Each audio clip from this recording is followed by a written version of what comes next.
স্ত্রীর মান ভাঙাতে এক সপ্তাহ আগে ব্রাহ্মণবাড়িয়া কসবা ধ্বজনগর পূর্বপাড়া শ্বশুরবাড়িতে যান সামিউল। রোববার গভীর রাতে স্ত্রীর জ্যোতির সঙ্গে পারিবারিক কলহের জেরে কথা কাটাকাটি হয়। এক পর্যায়ে জ্যোতিকে শ্বাসরোধে হত্যা করে সে।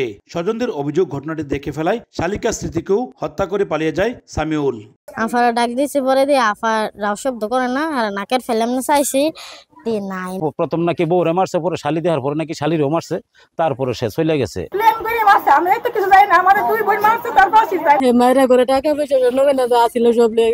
অভিযুক্তকে আইনের আওতায় আনার কথা জানিয়েছে পুলিশ।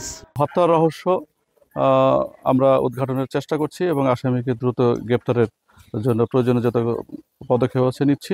১.৫ বছর আগে কুমিল্লার ব্রাহ্মণপাড়া উপজেলার জামতলী গ্রামের জামির হোসেন সামিউলের সঙ্গে বিয়ে হয় জ্যোতি আক্তারের। কিন্তু বিয়ের কিছুদিন পর থেকেই তাদের মধ্যে ঝগড়া বিবাদ লেগে থাকতো।